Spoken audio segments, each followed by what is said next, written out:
जय हिंद दोस्तों, कैसे हैं आप सब। उम्मीद करता हूं बहुत अच्छे होंगे। दोस्तों देखिए, आज की क्लास में हम सुपर 10 क्वेश्चन डिस्कस करने जा रहे हैं। आज आप एक बार देखिएगा कि बहुत इंपॉर्टेंट क्वेश्चन है। दोस्तों आप थोड़ा सा आज की क्लास को लेते समय कॉपी पेन का ज़रूर यूज़ करिएगा, क्योंकि कॉपी पेन का होना बहुत आवश्यक है और 10 के 10 क्वेश्चन आपको नोट अवश्य करने हैं। दोस्तों कोई भी चीज़ अगर हम पढ़ते समय थोड़ा सा पेन कॉपी का यूज़ करते हैं ना, तो काफ़ी अधिक इंटरेस्ट रूप से और बहुत ही इंटरनल मेमोरी में चीज़ें जाती हैं। जैसे कि आपने बचपन में भी कोई भी चीज़ सुन के याद नहीं की होती है, हमेशा लिखकर याद की होती है। आज की क्लास में एयरफोर्स और नेवी और एनडीए में आए हुए लास्ट ईयर के 10 क्वेश्चनों को हम थोड़ा सा डिस्कस करने जा रहे हैं। सुपर 10 क्वेश्चन ही क्यों डिस्कस करने जा रहे हैं, क्योंकि वीडियो काफ़ी लेंथी हो जाती है और थोड़ा सा छोटी छोटी क्लिपों में हम अच्छे क्वेश्चनों को डिस्कस करने जा रहे हैं। दोस्तों क्वेश्चनों को बहुत बारीकता से देखिएगा। हिंदी मीडियम इंग्लिश मीडियम बहुत के लिए डिस्कस करेंगे, बहुत ही इंपॉर्टेंट है। एक बार आप उन चीज़ों को थोड़ा सा अपने लिए एनालिसिस करेंगे क्वेश्चनों को, तो आपके लिए बहुत बेनिफिट करेंगे। वेलकम है आप सभी का शशांक डिफेंस एकेडमी के इस यूट्यूब चैनल पर।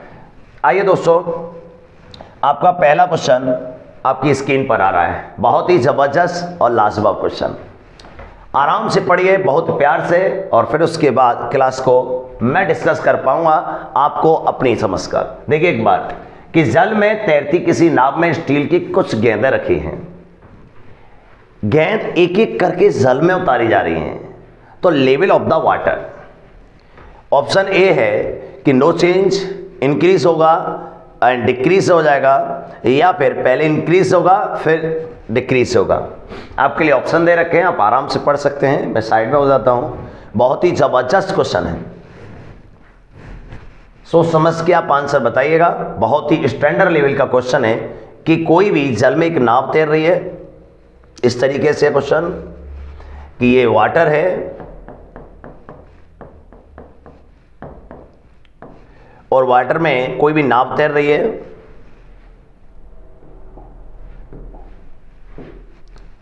ये कोई नाव है और इस नाव में छोटे छोटे ब्लॉक रखे हुए हैं और आप भी यहां खड़े हैं सब, और आप इन ब्लॉकों को एक एक कर कर पानी में डाल रहे हैं, तो जल के लेवल पर क्या इफेक्ट पड़ेगा। बहुत ही इंपॉर्टेंट क्वेश्चन है।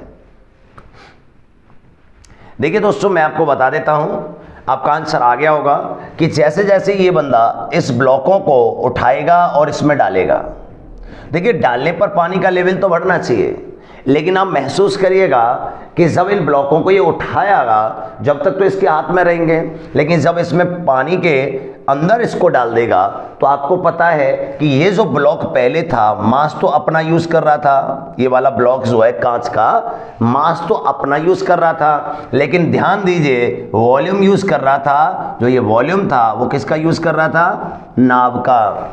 लेकिन दोस्तों आपको ये बात पता होनी चाहिए कि जब ये ब्लॉक को उठाकर पानी के अंदर डाल देगा, तो ये वॉल्यूम जो है कम यूज करेगा, अपना यूज करेगा, और नाव ऊपर उठ जाएगी। सब जानते हैं कि जब नाव में से वजन कम होगा तो नाव ऊपर उठेगी, और नाव के ऊपर उठने से level of the water decrease होगा। बहुत ही सिंपल क्वेश्चन, यानी गिर जाएगा। Calcutta C answer. ठीक है दोस्तों, कैसा लगा क्वेश्चन? एक बार लाइक करना या फिर सब्सक्राइब करना, ये आप पर डिपेंड करता है, बट मेरी ओर से अगर अच्छा प्यार करते हैं, शशांक डिफेंस एकेडमी को आप चाहते हैं और सिलेक्शन लेना चाहते हैं दोस्तों, तो क्वेश्चन को नोट जरूर कर लीजिएगा। आइए, ओके डियर, नेक्स्ट क्वेश्चन आपकी स्क्रीन पर ये रहा। निम्न में से कौन सा चर पदार्थ की ऊष्मागत की अवस्था का अवलाक्षणिक गुण नहीं है? आराम से पढ़ लीजिए, बहुत ही बेहतरीन क्वेश्चन है। Which of the following percent of the does not of the according to thermodynamics, यानी थर्मोडायनामिक्स के अकॉर्डिंग कौन सा सिस्टम नहीं है, ऊष्मागतिकी का नहीं है। बहुत ही बेहतरीन क्वेश्चन है और बहुत अच्छा क्वेश्चन है दोस्तों। थर्मोडायनामिक्स में ऐसी कौन सी चीज है जो कि इसमें थर्मोडायनामिक्स में ली जाती है, लेकिन ऐसी कौन सी चीज है जो थर्मोडायनामिक्स के अंदर नहीं आती है? बहुत ही स्टैंडर्ड लेवल का क्वेश्चन है। 2019 इंडियन एयरफोर्स का क्वेश्चन है दोस्तों, बहुत अच्छा क्वेश्चन है। बताइए। देखिए दोस्तों, volume, temperature, pressure and work. देखो दोस्तों, वॉल्यूम हुआ, टेम्परेचर हुआ, प्रेशर हुआ, ये सभी चीजें थर्मोडायनामिक्स के अंदर आती हैं। लेकिन जो वर्क होता है ना, वो फिजिकली भी वर्क मिलता है, जब मैं किसी ऑब्जेक्ट को डिस्प्लेस करता हूं वो भी वर्क मिलता है, और दोस्तों वो भी वर्क मिलता है जो कि अगर हम किसी वस्तु को हाइट पर लेके जाते हैं वो एनर्जी के अंदर मिलता है। ये वर्क पावर एनर्जी में भी मिलता है, थर्मोडायनामिक्स में भी मिलता है। तो इसीलिए वर्क, लेकिन प्रेशर जो होता है वो हमेशा थर्मोडायनामिक्स का पार्ट होता है, टेम्परेचर थर्मोडायनामिक्स का पार्ट होता है, वॉल्यूम भी थर्मोडायनामिक्स का पार्ट होता है। Pressure, fluid and liquid and thermodynamics ये कंप्लीट एक यूनिटी होती है, इसलिए तीनों होते हैं लेकिन वर्क नहीं होता, ध्यान रखिएगा, इंपॉर्टेंट। नेक्स्ट क्वेश्चन आपके स्क्रीन पर, इन ए सेमीकंडक्टर, यानी कि सेमीकंडक्टर में कौन सी चीज होती है, कौन सा आंसर है, आप आराम से सोच समझ के बताइए। बेहतरीन क्वेश्चन है, 153 नंबर। किसी भी टेम्परेचर पर कोई मुक्त इलेक्ट्रॉन नहीं होते, चालकों की तुलना में मुक्त इलेक्ट्रॉन अधिक होते हैं, 0 केल्विन पर मुक्त इलेक्ट्रॉन बिल्कुल नहीं होते, उपरोक्त में से कोई नहीं। बहुत ही स्टैंडर्ड क्वेश्चन, टॉप लेवल का, आप बताइए दोस्तों, बहुत ही अच्छा क्वेश्चन है सेमीकंडक्टर में। देखिए दोस्तों, मैं आपको टाइम ज्यादा नहीं लेंगे, आपका आंसर आना चाहिए 0 केल्विन।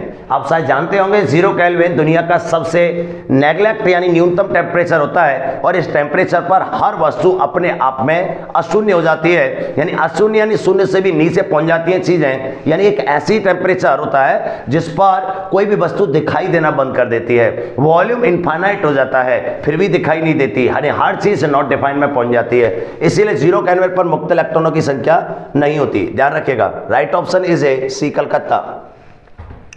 नेक्स्ट क्वेश्चन आपकी स्क्रीन पर, एक होल पर आवेश का मान किसके बराबर होता है, चार्ज बताना है आपको होल पर। बहुत ही अच्छा क्वेश्चन है, क्वेश्चन नंबर 154, आज की क्लास का 4th क्वेश्चन। 0 होता है प्रोटॉन के बराबर, न्यूट्रॉन के बराबर, इलेक्ट्रॉन के बराबर।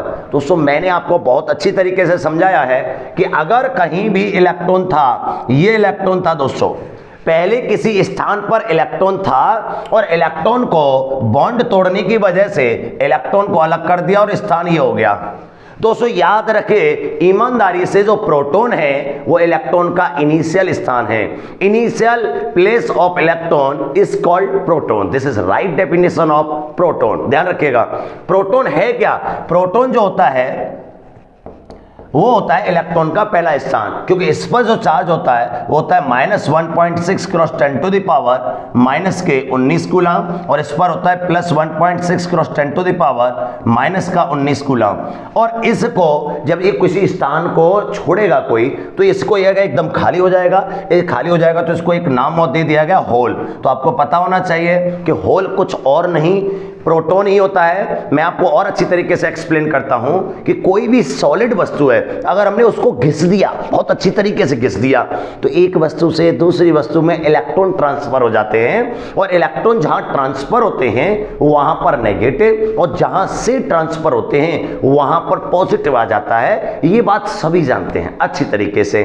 बट क्या है कि इनमें जहां पर इलेक्ट्रॉन ट्रांसफर हुए वहां पर तो नेगेटिव आ जाता है, उसे इलेक्ट्रॉन बोल देते हैं, और जहां से ट्रांसफर हुए वहां पर पॉजिटिव होता है, जिसे प्रोटॉन कहते हैं। अब मैं आपको बताता हूं कि अगर यह सॉलिड में हो रहा है, किस में हो रहा है, सॉलिड में यानी ठोस के अंदर हो रहा है, तो इसको प्रोटॉन कहा जाता है। यदि यह किसी गैस या फिर किसी लिक्विड के अंदर हो रहा है, तो ये जो होल है ना, ये भी मोशन करना स्टार्ट कर देता है, ये जो प्रोटॉन है ना, ये भी मोशन करना स्टार्ट कर देता है, और इस प्रोटॉन को एक स्पेशल नाम दिया गया है होल। ये बात ध्यान रखिएगा। मैं आपको एक बात ध्यान से समझाता हूं, मेरी बात को थोड़ा सा ध्यान से समझिएगा कि पॉइंट कौन सा है कि जब हम किसी भी वस्तु को घिस देते हैं तो एक से दूसरी पर ट्रांसफर हो जाते हैं इलेक्ट्रॉन, और जहां ट्रांसफर होते हैं वो इलेक्ट्रॉन होते हैं, जहां से ट्रांसफर होते हैं वो प्रोटॉन होते हैं। इनको प्रोटॉन तब तक कहते हैं जब तक कि किसी सॉलिड वस्तु से ट्रांसफर हो रहे हैं, ध्यान रखिएगा। लेकिन यदि यही किसी गैस या किसी लिक्विड में क्रिया हो रही हो, तो इसी प्रोटॉन को एक स्पेशल नाम दे दिया जाता है, और वो होता है होल। ध्यान रखना। तो इसका मतलब आज की इस क्लास से आपके माइंड में ये क्लियरिटी अवश्य आ गई होगी दोस्तों कि अगर प्रोटॉन कहा जाता है जब कि वह किसी सॉलिड में हो रहा हो, और उसे होल कहते हैं जब कोई किसी लिक्विड या गैस में हो रहा हो। अब बात करते हैं सेमीकंडक्टर की। सेमीकंडक्टर जो होते हैं, अर्धचालक जो होते हैं, कंडक्टिव और नॉन कंडक्टिव के बीच का पार्ट होता है। इसमें प्रोटॉन को होल के नाम से ही जाना जाता है सेमीकंडक्टर में। ये भी दो प्रकार के होते हैं, एक होता है पी टाइप सेमीकंडक्टर, एक होता है एन टाइप सेमीकंडक्टर। तो पी टाइप सेमीकंडक्टर में होलों की संख्या ज्यादा होती है, एन टाइप सेमीकंडक्टर में इलेक्ट्रॉनों की संख्या ज्यादा होती है। ये सभी जानकारियां होती हैं। ये थोड़ा सा ध्यान रखना है आपको कि एक होल पर आवेश का मान होता है वो प्रोटॉन के बराबर। Very important.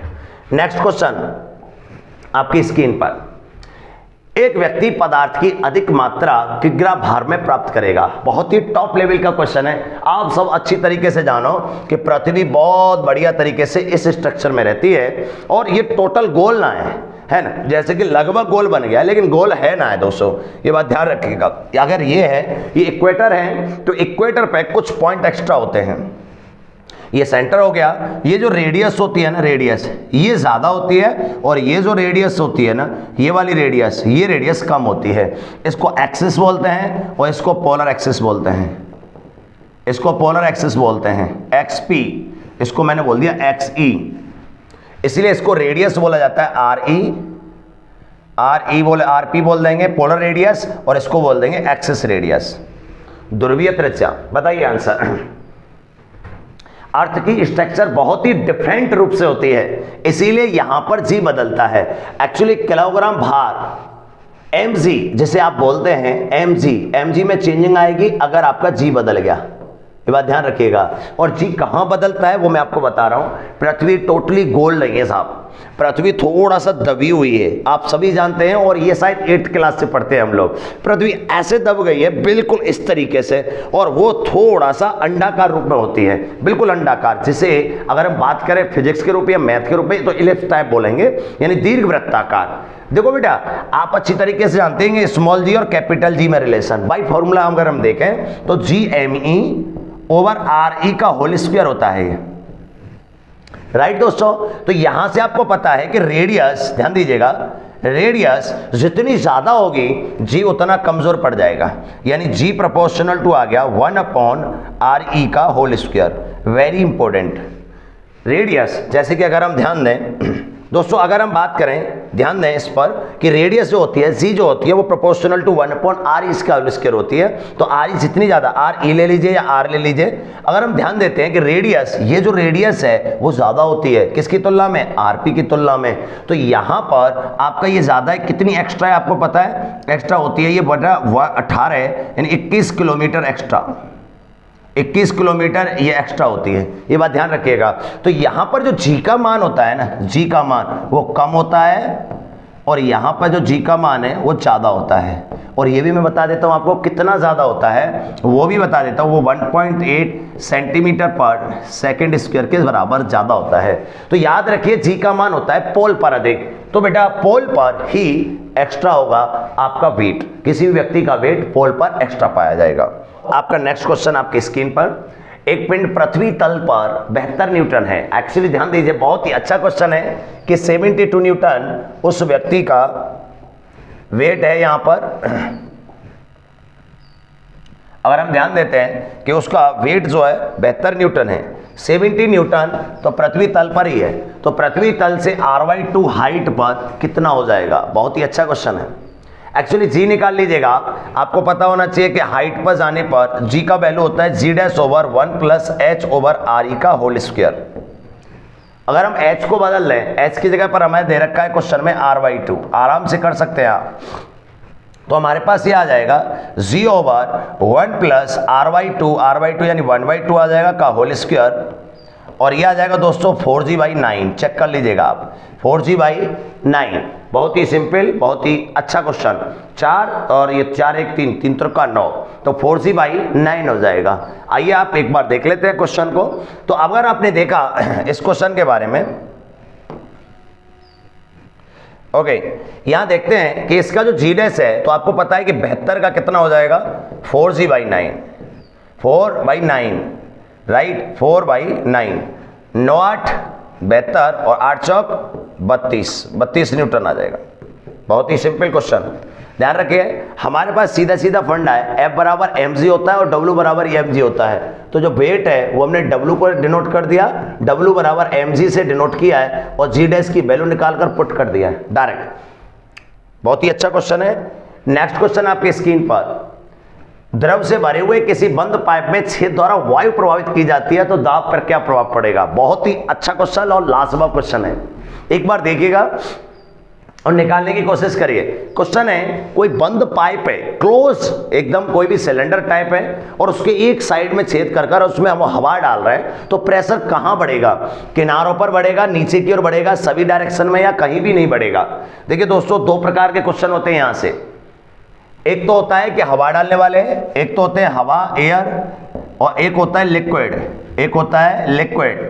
ध्यान रखिएगा, लिक्विड डालने पर हमेशा प्रेशर नीचे की ओर बढ़ता है, पेंदी पर बढ़ता है, लेकिन एयर डालने पर चारों दिशाओं में बढ़ता है।